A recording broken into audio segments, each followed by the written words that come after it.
En la figura se muestra el proceso de un motor de ciclo de Stirling que opera con 2 moles de un gas ideal. Calcular el trabajo neto en calorías, el rendimiento del motor, la eficiencia de un frigorífico que opere con este ciclo, el rendimiento de una máquina de Carnot que opera entre las mismas temperaturas y nos da como datos, aparte del gráfico, dice el volumen en A es 10 litros, la temperatura 1 es 300, la temperatura 2, 600, nos da el valor de R que es igual a 5 y los calores específicos a presión y a volumen constantes. Entonces, para calcular el trabajo neto, lo primero que tenemos que hacer es calcular el trabajo en cada transformación. Y vemos que en la transformación AB tenemos una temperatura T1, o sea, estamos trabajando con un isoterma. Lo mismo pasa en la transformación CD, son dos isotermas. Por otro lado, en BC y en DA tenemos volúmenes constantes. Entonces, al ser volumen constante, tenemos transformación isocórica. Entonces, para aplicar la ecuación que nos permita calcular el trabajo en las transformaciones isotérmicas, tenemos que tener el número de moles, la constante universal de los gases, la temperatura a la que se está produciendo la transformación y los volúmenes finales e iniciales para cada transformación. Entonces no tenemos los volúmenes, ¿sí? O sea, solamente tenemos el volumen en A y el volumen en B tenemos que calcular según esta relación. Hicimos eso, dijimos que el volumen en B es el volumen en A dividido R dividido 5, que es igual a 2 litros. El volumen en D es igual al volumen en A, que es igual a 10 litros. Y como tenemos datos, como tenemos por datos a los calores específicos a presión constante y a volumen constante, podemos decir que la constante universal de los gases es esta diferencia, pero también sabemos que tiene diferentes valores de acuerdo a las unidades de medida con las que estemos trabajando. En este caso el ejercicio nos pide en calorías, por eso nos conviene trabajar en caloría mol Kelvin. El trabajo en AB va a ser igual al número de moles por la constante universal de los gases por la temperatura 1 por el logaritmo natural del volumen final sobre el volumen inicial. Entonces acá tenemos menos 1931,33 calorías. Aplicamos lo mismo para la otra transformación térmica. En esto estamos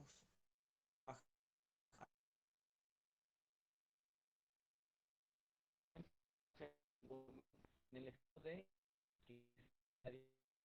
de 2 litros. Profe, no se te escucha. Entonces, para el análisis de las transformaciones, vemos que el trabajo es igual a cero, porque es a volumen constante, ¿sí? Esa transformación se da a volumen constante. Entonces, ahí podemos calcular el trabajo total que va a ser igual a la suma de los trabajos, suma algebraica, de los trabajos que acabamos de calcular, y tenemos que el trabajo neto es 1931,32 calorías por ciclo. Posteriormente el ejercicio pregunta cuál es el rendimiento del motor. Y dijimos que el rendimiento es la cantidad de energía aprovechada en relación a la cantidad de energía disponible. Entonces, ¿qué tenemos acá? QC menos QF. QC es el calor disponible. El calor es energía, o sea, QC es la energía disponible a ser aprovechada, ¿sí? A ser aprovechada. Pero como la segunda ley nos dice que no todo el calor, no toda la energía disponible se puede transformar a trabajo, entonces vamos a decir que el trabajo es QC menos QF.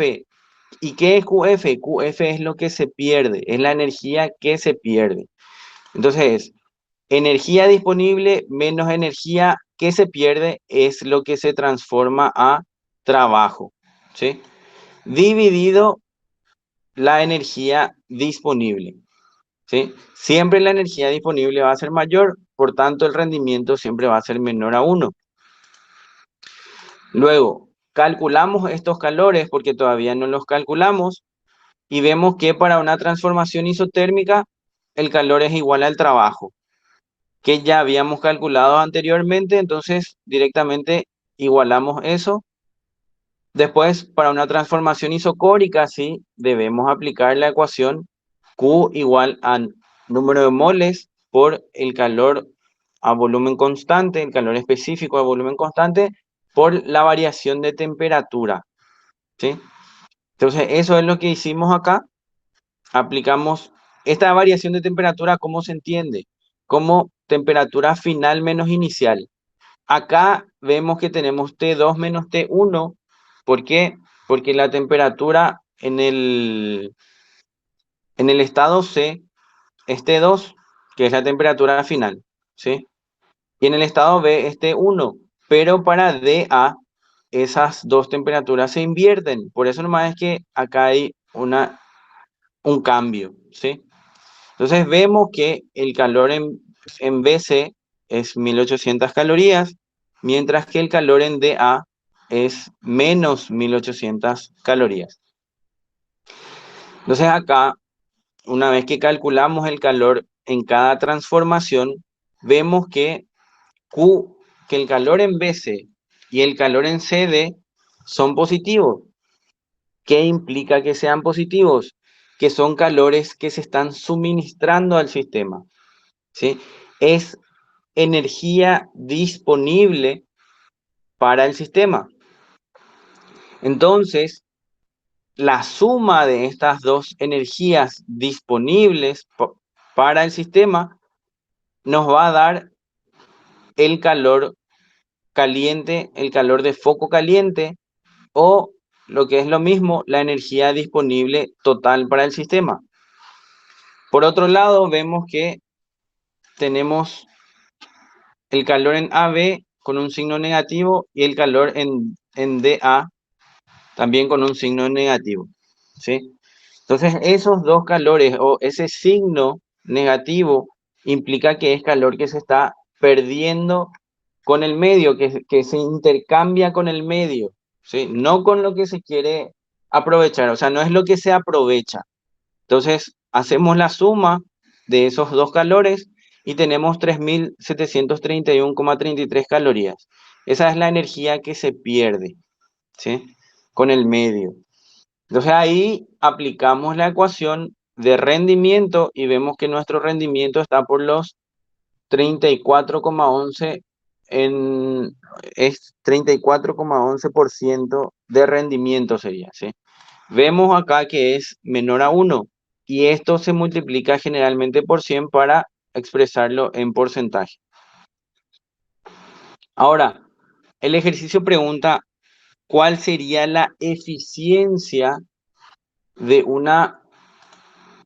de un refrigerador, dice, que trabaje con los mismos calores? A ver, dice, la eficiencia de un frigorífico que opere con este mismo ciclo, no varía nada, solamente cambia que en vez de ser una máquina térmica, ahora hablamos de un refrigerador.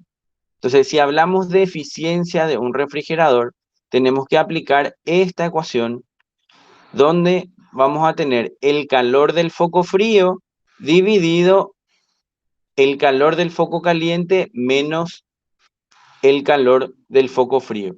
Acá, como pueden ver, generalmente esta relación va a ser mayor a 1, ¿sí? Y ahí se diferencia con el rendimiento Primero porque el rendimiento generalmente lo hacemos de una máquina térmica. Y ojo porque en el examen puede preguntar el ejercicio cuál es la eficiencia de una máquina térmica, cuál es la energía aprovechada de una máquina térmica, no sé, se puede jugar con sinónimos ahí, ¿sí? Entonces, si pregunta eficiencia o rendimiento de un refrigerador, es esta la ecuación que tenemos que aplicar y es generalmente el resultado mayor a uno. Por último, el ejercicio preguntaba cuál es el rendimiento para una máquina de Carnot que opere con las mismas temperaturas. Y según la teoría, sabemos que una máquina de Carnot es la que tiene el mejor rendimiento, ¿sí? El mejor rendimiento entre, entre todos los otros ciclos. Entonces, ¿cómo el rendimiento se puede calcular para una máquina de Carnot?